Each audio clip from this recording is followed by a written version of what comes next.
महाराष्ट्र कर्नाटकातील लाखो भाविकांचे श्रद्धास्थान असणाऱ्या सद्गुरू बाळूमामा भंडारा उत्सवातील महत्त्वाच्या रथोत्सवाला भाविकांनी गर्दी केली आहे।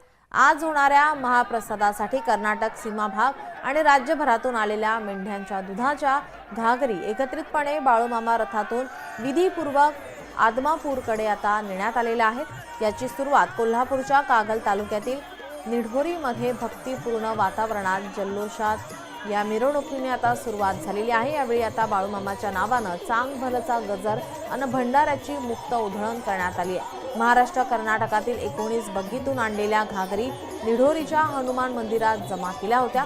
याच ठिकाणी घागरीचे आता स्वागत आणि पूजन केले जाते।